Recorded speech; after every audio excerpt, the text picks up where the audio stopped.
Hello, everyone. Thank you for joining us. My name is Daryl Urbanski, your host, as always. And today we are joined by Linda Ray, a trailblazer in the realm of neuroscience, leadership, and psychological safety. With a mission to change the world one brain at a time, Linda is dedicated to fostering psychologically safe workplaces. A graduate in neuroscience of leadership from Middlesex University, she's the visionary behind Neural Capability, a platform bridging the gap between brain behavior and organizational performance. Recognized globally for her pioneering work, Linda has graced stages worldwide as a keynote speaker. Her pillars of curiosity, inclusivity, radical courage, and amplifying impact guide her endeavors. I've asked Linda to join us here today to share her story and discuss the untapped potential of the human brain. So, Linda, thank you so much for joining us. How are you? I'm really well, and it's a pleasure to be able to join you today, Daryl. Yeah, I'm glad that we managed to make this happen. And I've got a lot of things I want to ask, but before we jump into the brain, I just got to ask, were your parents neuroscientists? How did you even get involved in the brain? Is this like a family fascination? No, my parents were not neuroscientists. And in fact, when I finished biology and chemistry at school, I thought, I'm done with science. I never want to look at it again. And then I was coaching an executive in the Navy, and he said to me, have you looked at this neuroscience stuff? And my eyes glazed over, and he said, do me a favor and have a look at it before our next session. So I thought, okay, I'll give it the benefit of the doubt. And so I started doing some searching, and I went, oh my goodness, this is the missing link for me. This is the evidence and the science that shows how people behave and how, as leaders, we need to be developing our understanding of how the brain drives behavior. And so I didn't look back. That was in 2006. So I've been, I guess, a scientist of my own experience for nearly a couple of decades, and it's been fantastic. All right, so you jump into neuroscience. What was it that originally piqued your interest?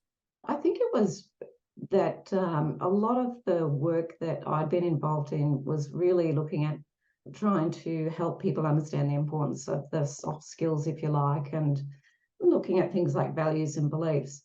But it really didn't unlock the secrets around what happens in the brain when we actually utilize those soft skills. So I think it was bringing in an evidence base that I could share with virtually anyone from any industry.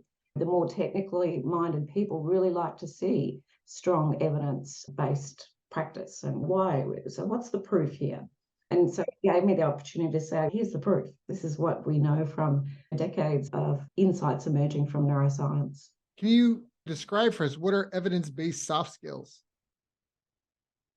If you think about things like listening deeply, we know that's a really important soft skill, but what we tend to do is listen shallowly. And that's because our brain to connect up with what the other person's saying. We know that the brain experiences reward when we give advice. So we're going straight into solution mode to say, oh, yeah, I think what you should do here is this. So there's a whole range of things that we can challenge people around, from using a very autocratic style of leadership that puts people into threat. And so we know that one of the key organizing principles of the brain is minimize threat, maximize reward. And the key role of our brain is to keep us safe and alive. So how do we help people, leaders, understand that they influence the psychological safety of their people 75%? And how do we equip them with the skills and the behaviors and the tools and the strategies so that they can improve psychological safety and improve performance of their people?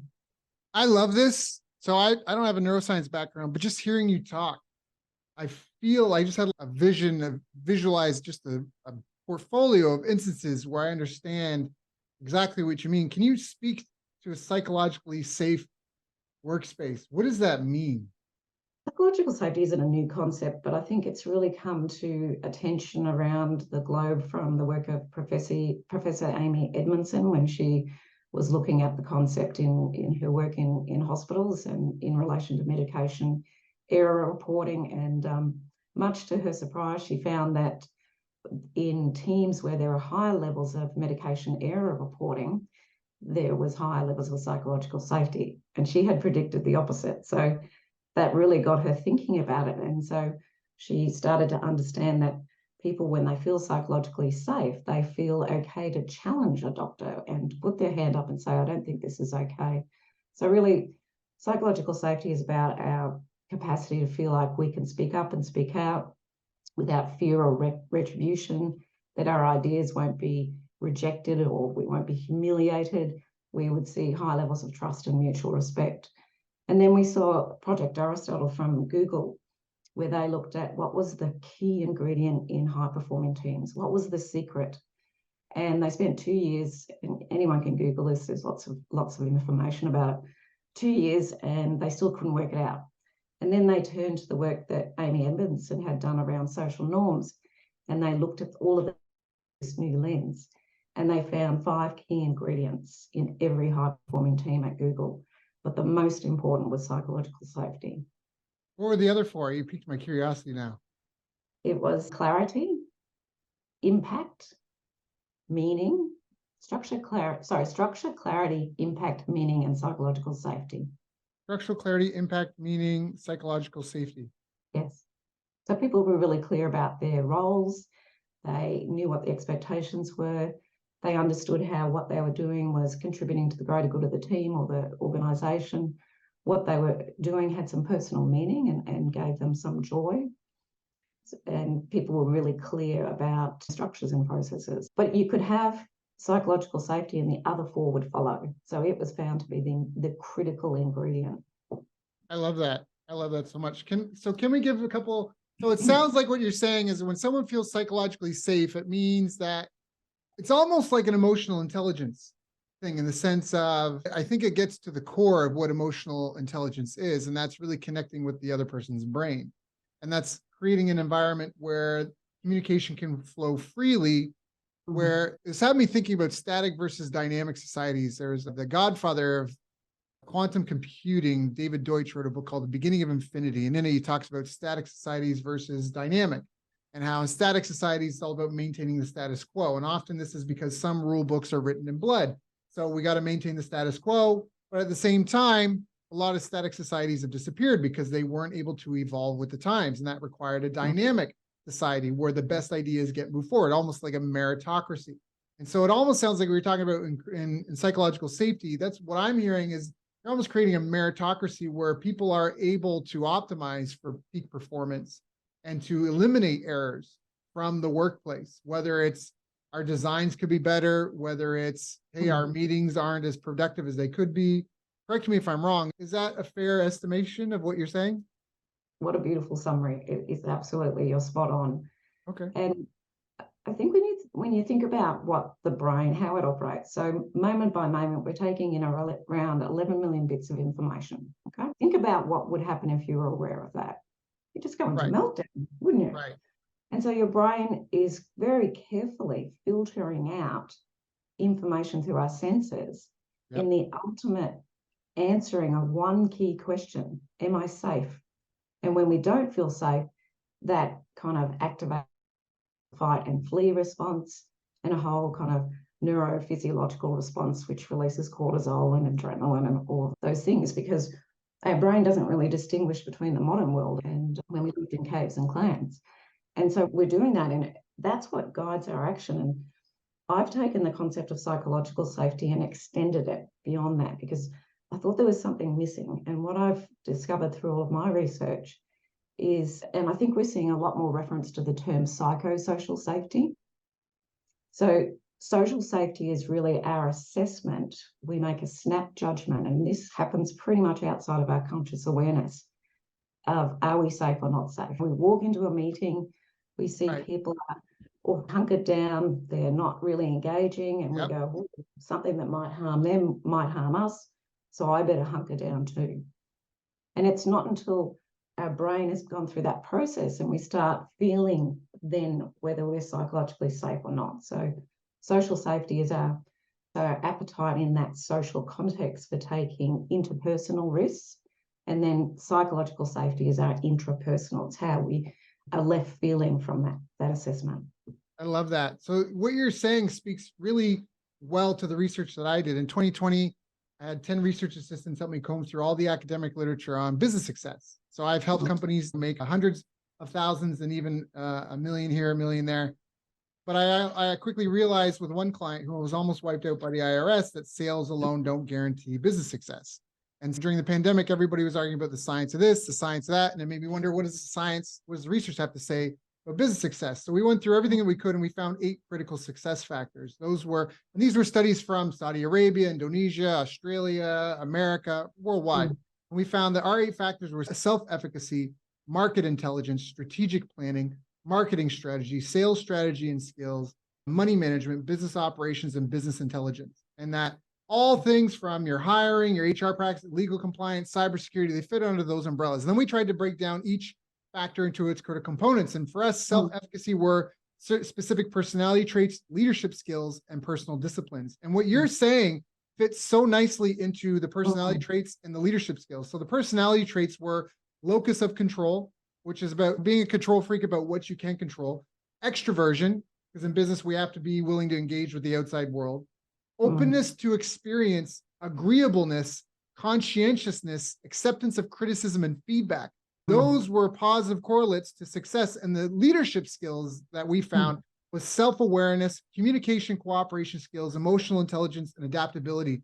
And from those 2 categories I mentioned, personality traits, leadership skills, I would say over half, like 70%, 80% of those are speaking to what you're saying and calling kind of psychosocial safety.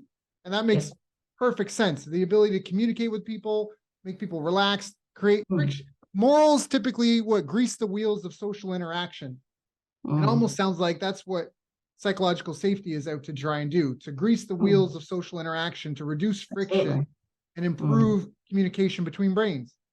And I think you're spot on, and I really like those points that you've just gone through, and I can see the parallels with what we're looking from, particularly cognitive social neuroscience. I wanted to circle back to something that you said, if that's okay, because I think it's a really important point for your listeners. You talked about people being focused on sales. So companies are very focused on business results. So what are the shareholder returns here? Are we growing? And the interesting thing is that's a lag indicator. Yeah. And I think that a lot of people focus attention on lag indicators when we know from all of the research shows very compellingly that we need to be focusing on lead indicators. So we need to be looking at psychosocial safety, because that influences customer experience, being of our employees, engagement, innovation, our capacity to collaborate. That then in turn influences the culture that emerges in an organization. That then influences business results. But people are starting from the outside in. We're seeing people going, oh, we need to do a cultural transformation, or, oh, we need to do an engagement survey. I got so fed up with engagement surveys that because I really don't think they made any difference. And I ask a lot of people, has it made a difference? No, not really. And so I decided, let's see if there's a psychosocial safety tool that we can use as a lead indicator. And I couldn't find one, so I came up with my own. So we've been measuring psychological safety in organizations and showing the link between psychological safety and performance. We can demonstrate it. It's very clear. I love this. I love this because all a company is a group of people trying to solve the pain of another group of people, and they do it via a product or service. So you mentioned a couple of things. I added one: it's customer experience, staff morale, trust.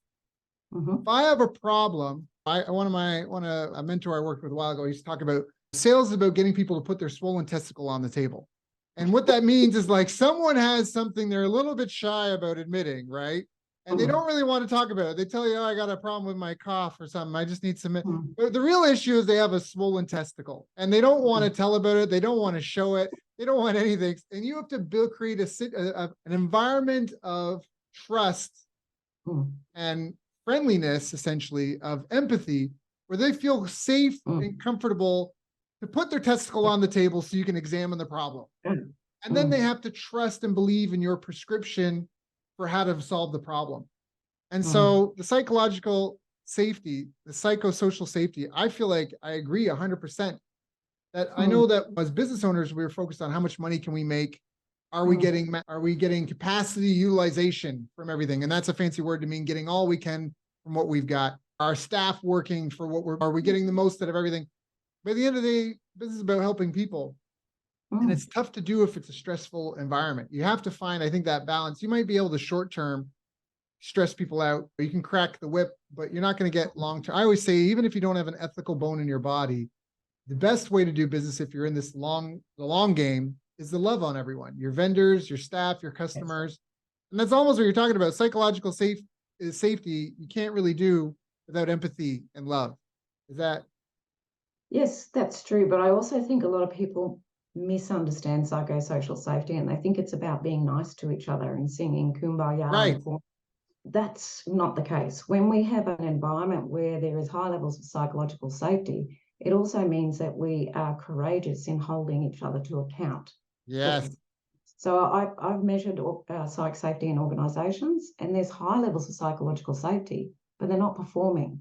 They're spending all their time hanging out together and having really long lunches, but no one's holding to account for what they've agreed as outcomes and expectations or goals that they're pursuing. Yeah, I think there is something about being in the zone when there's like the intersection between skill and ability and pressure to perform in a finite amount of time. And that's when people get into the zone. And if they're unskilled enough to perform, then it just results in stress. Any amount of pressure to do, it's like asking a fish to climb a tree. If there's no skill there, it's just going to create stress. But at the same time, if there is skill and there's no pressure, everything's just mashed potatoes.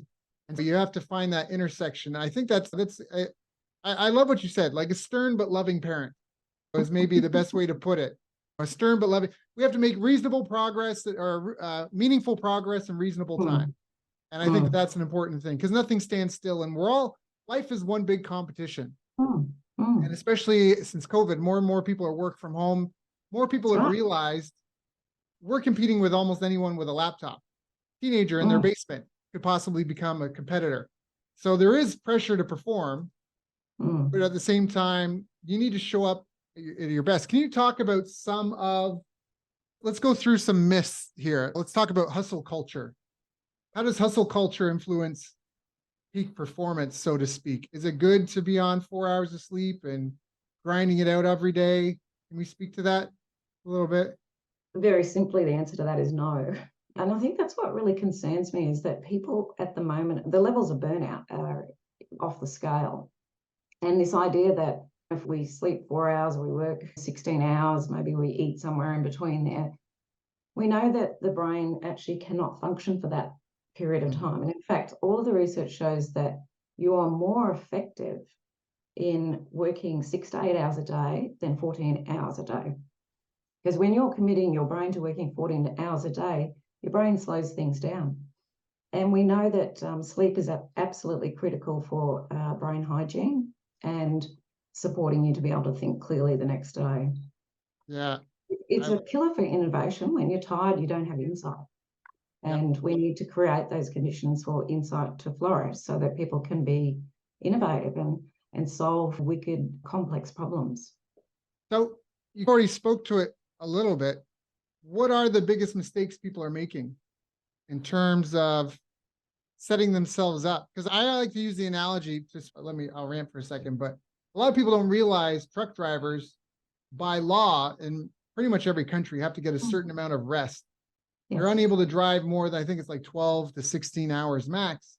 And I think the purpose of that is because if not properly rested, it is the equivalent to driving drunk. It is the equivalent to driving intoxicated. So you've got hustle culture, people stacking 4-hour sleep days on top of each other. It is like a day of drunken business decision on top of day of drunken business decision.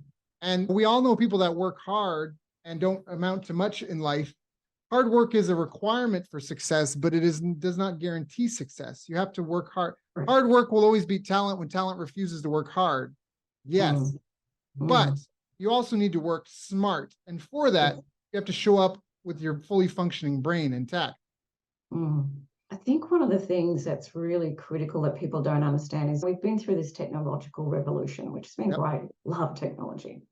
What we haven't done is we haven't established at the same time protocols and processes to manage our attention at work. So let me give you an example. Most people that I work with and deal with, they generally have their email alert on, they have Slack, or all the notifications are popping up constantly. What we know from the neuroscience of distraction is that when your brain sees a notification, your brain goes, is that a threat or a reward? Is that going to keep me safe or not safe? Better check it out. Now, if you're on the verge of an insight or you're doing very heavy cognitive work, Gloria Marx's research from California University shows it can take as much as 23 minutes to get back to that brain state that you're in. Now, you add that up during the day, and if you have 5, and we know there's many more than 5 interruptions per day, then we're losing all of this time where we could be productive.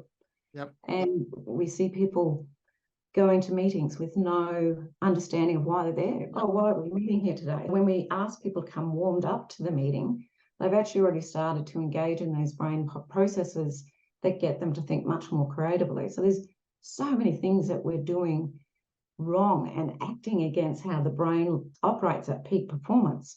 And I guess it's only through some education that people start to go, oh, maybe I should turn off my alerts.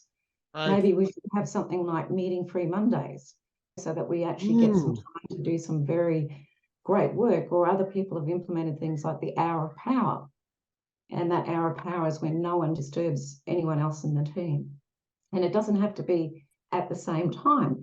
We know some people are very good in late in the day, early evening. I'm an early bird, so my hour of powers would always be very first thing in the morning or focus time. So there's a whole range of tools and strategies that we can put in place for that. And I think it's something we haven't paid enough attention to, this idea. And a lot of people think they're really good at multitasking. And yet that's an absolute myth. Yes.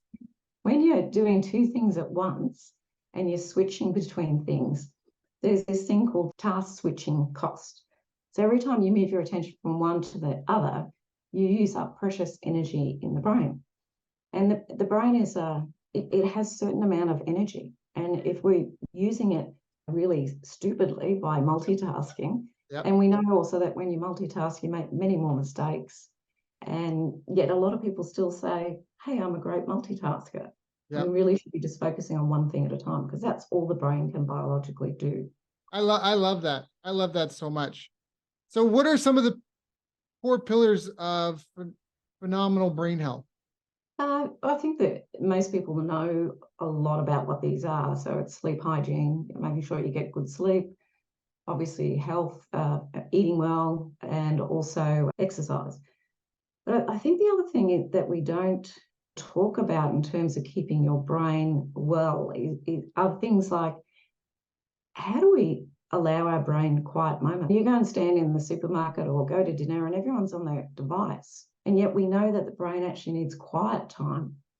And so we're not giving our brains any quiet time. So a lot of people meditate or they engage in mindfulness, but we also have seen the research emerging from just going out in nature without your phone. Like even if you have your phone in your pocket or in your bag, your brain is going, you better not really completely relax here because your phone might go off. So it's about how do we find that device-free time that allows us to just give our brain a break and let it recharge. I mean, we kind of think that employees are commodities with endless amounts of energy, and yet this is simply not the case. Oh, I love this. Yes. It's not just time management, it's energy management. And exactly. I think this feeds into what you mentioned about exercise. So I am a big fitness buff in the sense of I learned, especially with my daughter who's turning 5 soon, that her psychological development, her mental development will never outpace her physical development. A long time ago, I realized this. If your brain, so one of the things that I really prioritize is, you've talked about this, we do a family, and I can only speak to myself. So you're the neuroscientist, you're the expert, but I feel more confident about the habits, we'll say. As I mentioned before that we hit record, that I eat research papers like candy. And first off, for a lot of people here, suggestion, when we talk about our phones, this is supposed to be a tool that we use for our benefit, our lives. But when we have notifications on, when it buzzes and rings and these things, we are now giving it control over us. And so personally, my phone is forever on silent. You could be, and it never goes off silent. It is never off silent, ever. Mm. It Well never done. vibrates. It never nothing. And recently I deleted all social media that has any sort of feed. I just use the messengers. If it's got a feed, I give it to my staff to go into or something to preserve that, like you say, that quality of attention. When we wake up in a day, willpower is very limited. And so that's where you see a lot of high performance people, they wear the same clothes every day, or they don't decide, right? They limit the decisions that they make, so they have more power, more energy for the ones that they have. And we talk about energy in a day. It's not just time management, it's energy management. If right now all you can do is run 1 kilometer or 1 mile, and at the end of that, you're like, oh, I'm exhausted, I gotta lay down and take a nap. That is your energy gas tank you bring to the day. But now I snap my fingers and you can run 10 times as far. You have 10x your mental resilience, your energy output that you have, your gas tank for a day. And the human body is a phenomenal machine where if we don't use up all of our energy every day, our body will produce less in the future. Exactly. You're never going to run a 7-minute mile running it in 15 minutes. You have to push it to use up all of its energy faster and then heal and come back stronger. And that's a really kind of counterintuitive thing where you have to lean into the pain and suffering, so to speak, to push yourself for that. And people experience pain and suffering when they turn off their notifications, Daryl, because when that little beep or ping actually releases dopamine in the brain. So we become addicted to it. So the idea of turning it off, and I deliver a lot of training for executives and have over the many years. And when I first started doing training many years ago, we didn't have mobile phones in the room. Someone left a message at reception. And yet now people say, oh, I have to have my phone on. And I really challenge that. I say, is someone going to die if you don't respond to that call straight away? Or how do you make sure people know you won't be responding to anything for this 8 hours? Because when we're in a learning environment and we get an email that kind of makes us flip our lid and we go into a bit of threat mode, then we don't learn and listen because we're focused on trying to solve that thing. And the other thing I think is a massive challenge, and I often do this at the beginning, I say, hands up all the people that the first thing you do is look at your phone in the morning. And look at your emails or look at the news. That sets us up for, particularly if the news is bad, that primes us to be on the lookout for things that aren't going great. And when most of us, we want to be present for our partners or our family, and we become distracted and preoccupied by work before even at work, whether that be home office or in an office.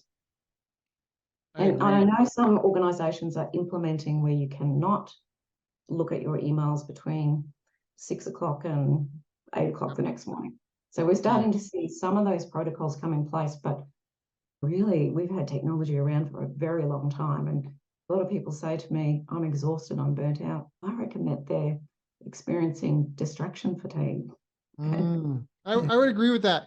Again, it comes to, we are smart. We are infinitely smart people. And I think it's a multifaceted problem in the sense that our education system, it's done its best to get us this far, but there's a lot lacking in the sense that it was created based off of, I think it was Persian, the Persian Empire's training system. There was a Persian king, Prussia, maybe it was Prussia. He had lost against the Spaniards and knew that if he didn't rebuild his army quickly, he would lose it all. And so he developed a training process to train up loyal, obedient, skillful soldiers for specific roles in the army. And that became the foundation for our current education system, which was designed to create factory workers. And we know this because breaks are announced with a factory bell. You are arranged in assembly line rows, and your teacher gives you a quality control scorecard. And so this has been good, but the purpose has not been to produce knowledge workers in the sense of creative thinkers and problem solvers.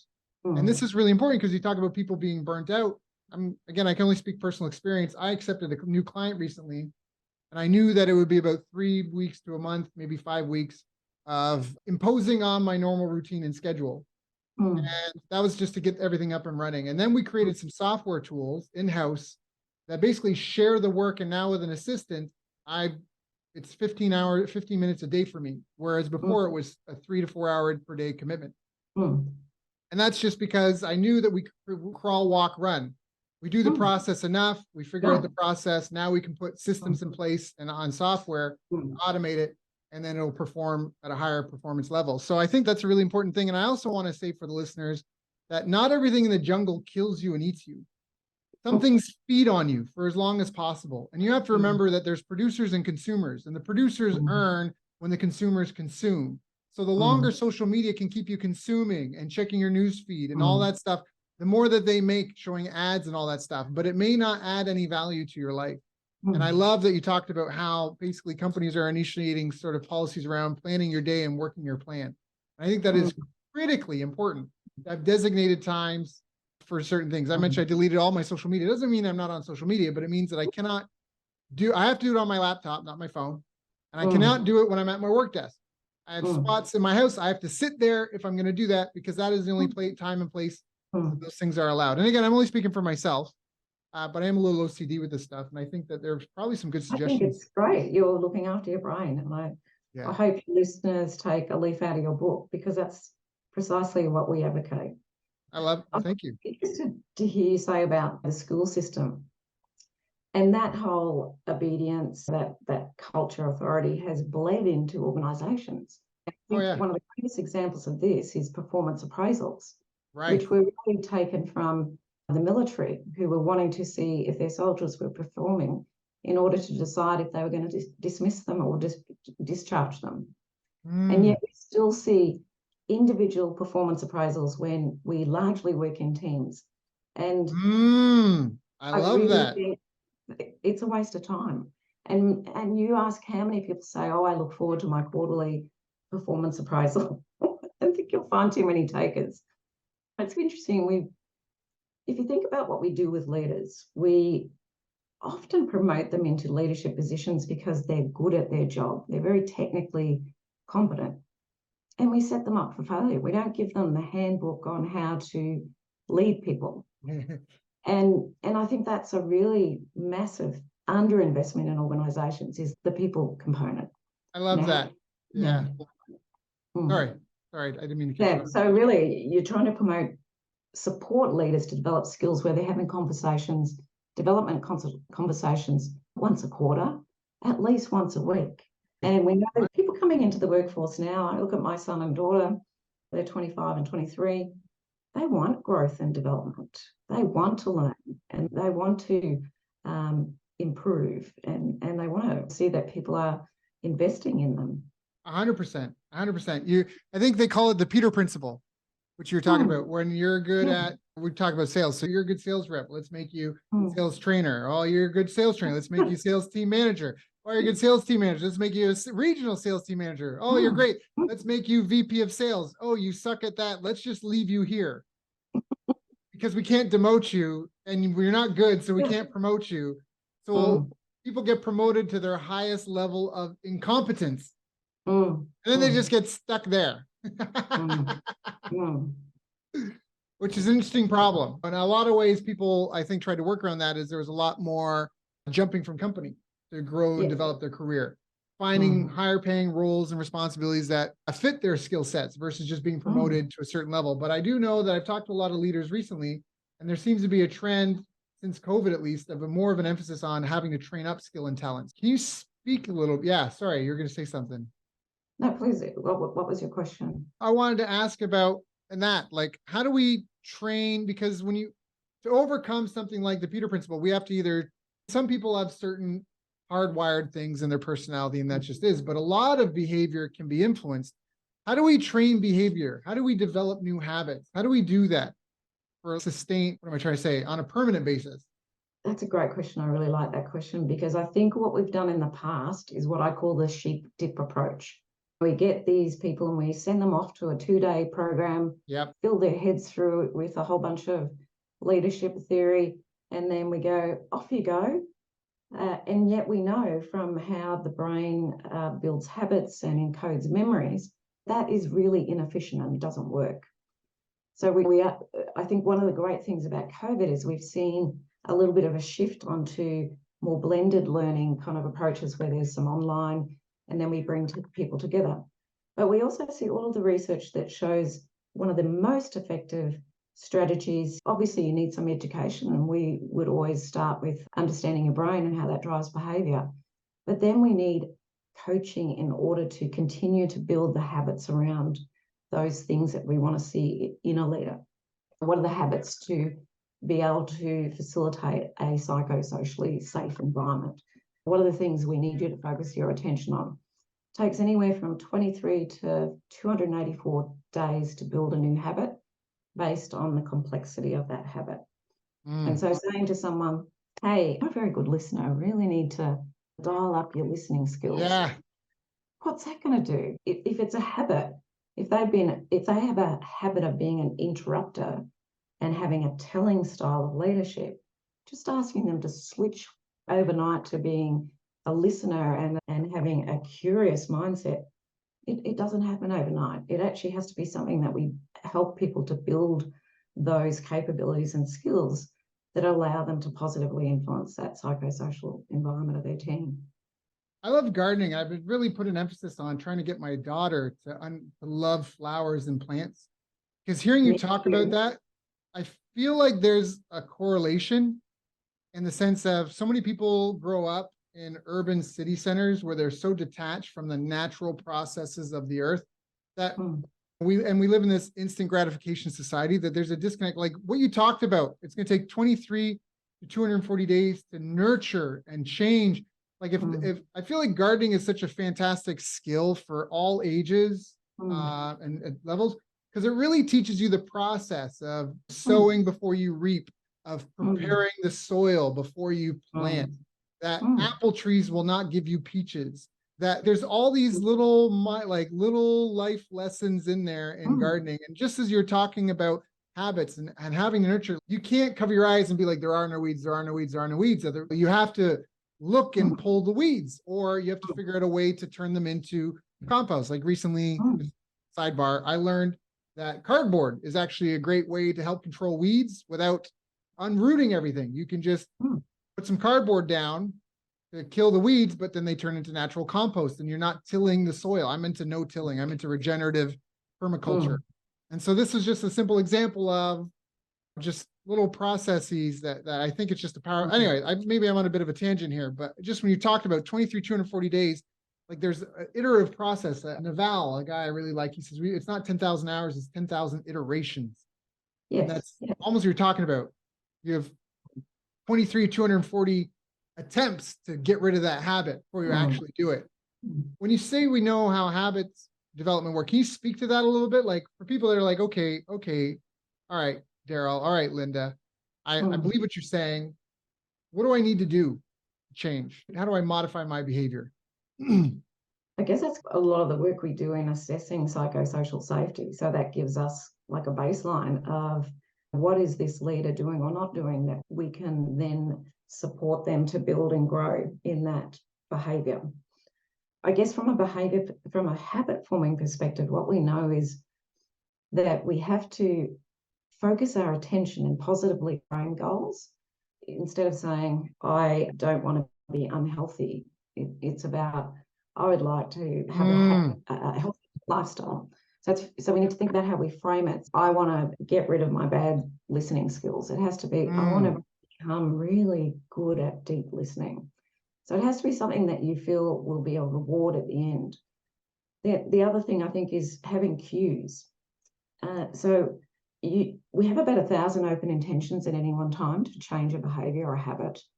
And often we don't do anything about it. So the brain needs to be cued. So we need little reminders. So it could be, for example, with the listening one, I often say to leaders, a really good acronym to adopt is called WAIT. Why am I talking? So they have that on a piece of paper in front of them, because often they're not good at listening and they're not comfortable.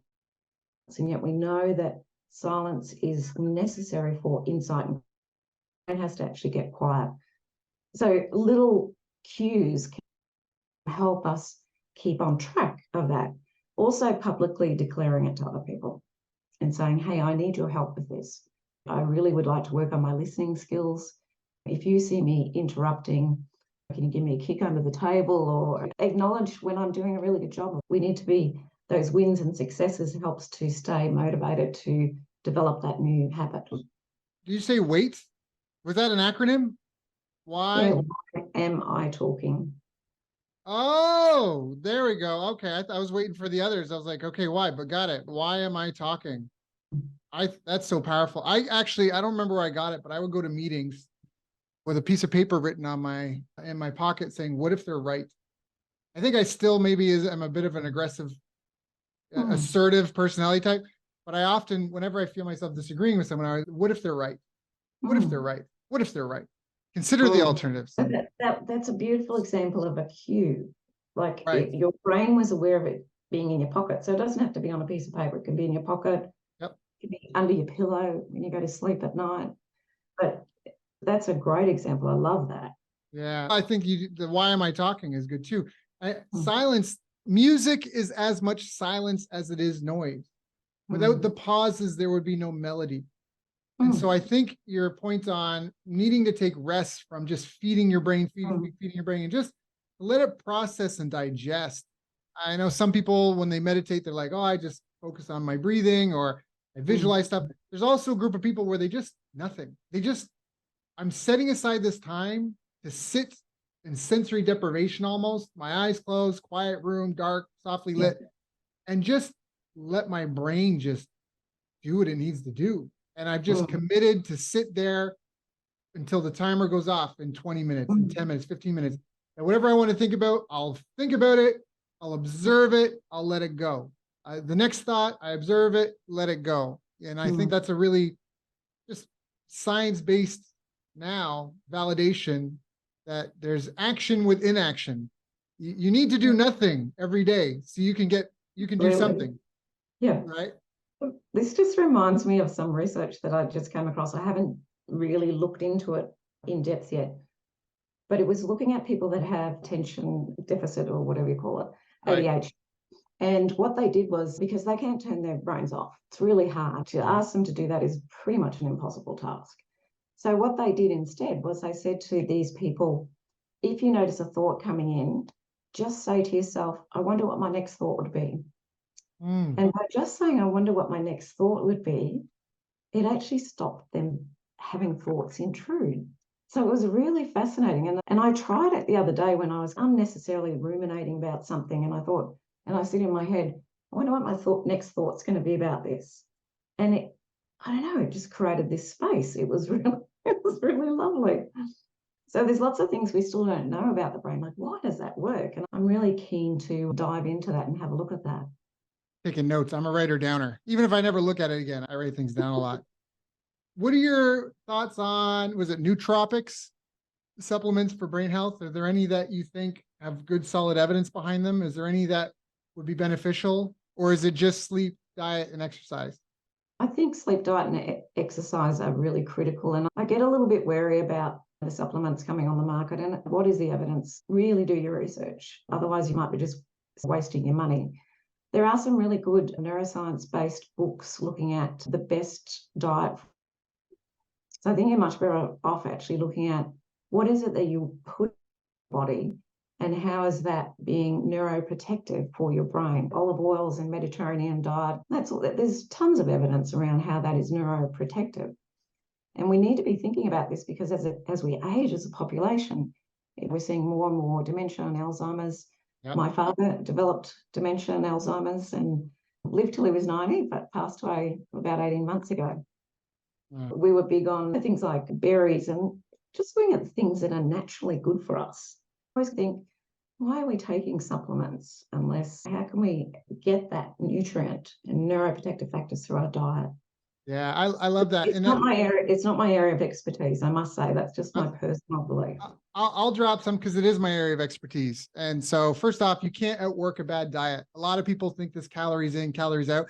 It's nonsense. It's propaganda pushed by big agri companies that want to be validated in selling you garbage. If it has a food label, basically it's not food. There's no nutrition label on carrots, on chicken, on broccoli. There's no nutrition label on tomatoes. When you see a nutrition label, it's like a drug dealer that bought like a kilo of drugs and has mixed it with baking soda or something to create 2 kilograms of product. And that's what Mm. you've got anytime you're purchasing something with a food label on it. Typically, someone has purchased something that was food. They mix it with maybe other food elements and often non-food elements to create a volume of product and sell that to you. And so meat, vegetables, nuts, seeds, fruit, eggs, tea, coffee, water is a really good philosophy. People need adequate protein. This is the nutrition seminar in 3 minutes. People need adequate protein every day. If you like animals, eat animal protein. If you like dairy, take dairy. If you don't, that's fine. But you do need to be aware that there's certain vitamins and minerals that you cannot get as a vegan. So you need to supplement like your B vitamins. And seniors and vegans and vegetarians probably want to get like a creatine supplement, as this is only found in animal products. But typically, generally speaking, it's meat, veggies, nuts, seeds, fruit, eggs, and then tea, coffee, water. And that is a really solid baseline to follow. Sugar feeds cancer. There's all sorts of books out there. Just like if I left a bucket of water in a closet and came back in a year, the water would have evaporated and turned into mold. When we have a surplus of glucose in our system, it just feeds tumors and cancer cells. It feeds them, and the cancer is very glucose hungry. So that's part of where intermittent fasting is so good for our health, where actually our body tries to train itself to be more efficient with foods, even though you get adequate calories and nutrients in a day, just by condensing your eating window, your body optimizes for that. And again, and your brain, I think you can talk, there is a brain, maybe can you speak to the gut brain axis? There is a connection, right? Do you know anything about that? Yes, there is. I think one of the things that we've discovered is that there are neurons in the heart and in the gut, not just in the brain. So we are a very highly connected system. Our brain doesn't just sit in our head, on our shoulders, in isolation from the rest of all the organs in our body. So there's a real brain-mind connection. I love that. I really liked your nutrition stuff. And I just wanted to say something, because I think if you think about what happens to people at work, okay, they are being distracted, they're not being productive, they're working way too many hours. Then they get home, and the last thing they want to do is cook something from scratch. I cook all my food from scratch. I have for years.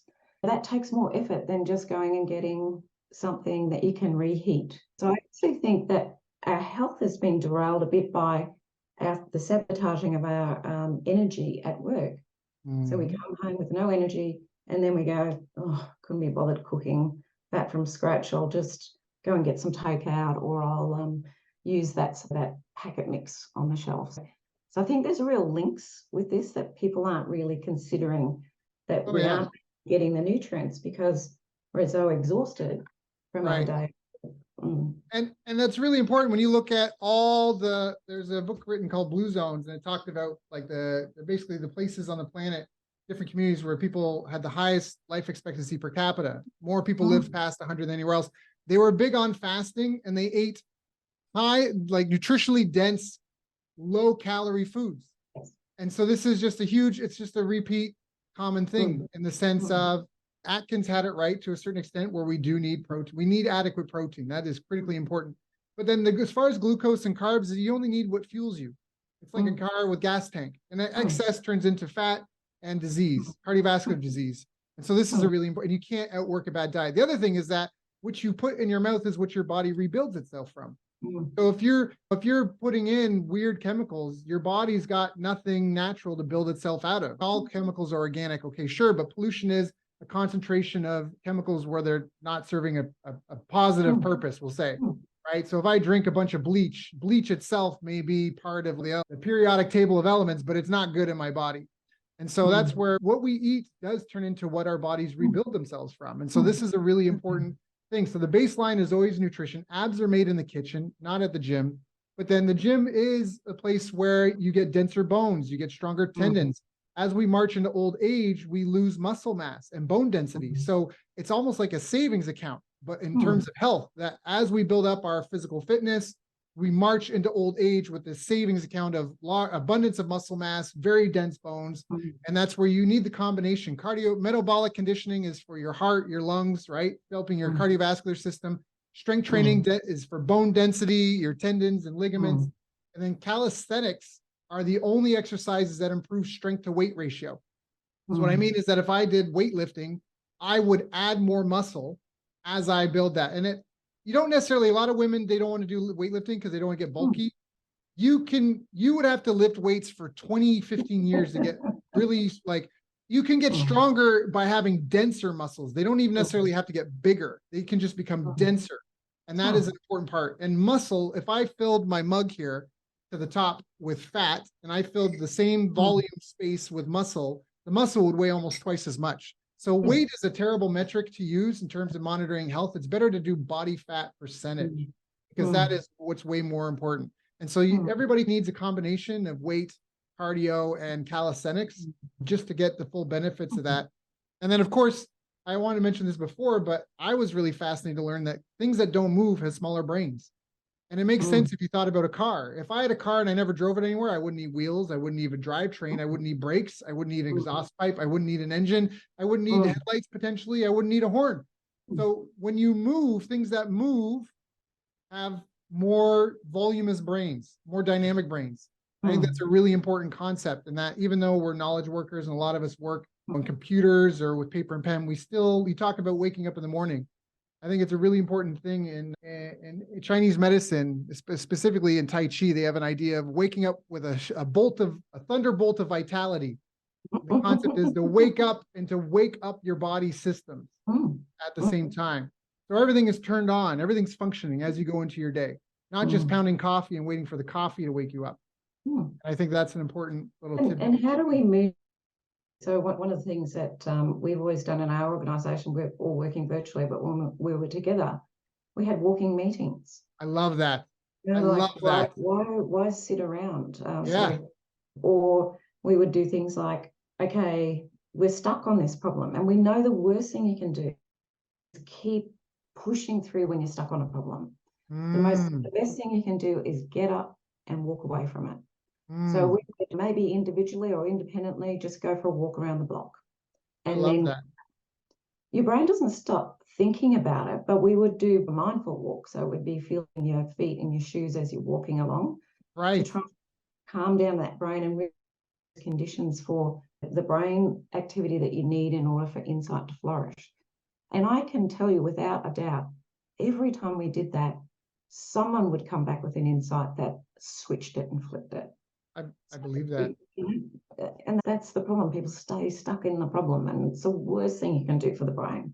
I love that. I love that. Linda, this has been so good. I feel like we could go for hours, but I do want to be respectful of your time. Is there anything I haven't asked you that I should have asked you? No, I think it's been a delightful conversation. So thanks so much for having me on your Yeah, it's been an honor and a pleasure. And if people want to learn more, where should they go to find out? Have a look at our website, neurocapability.com.au. And I'm also on LinkedIn. I post pretty much every day something of interest about the brain. So follow me on LinkedIn. So follow her on LinkedIn.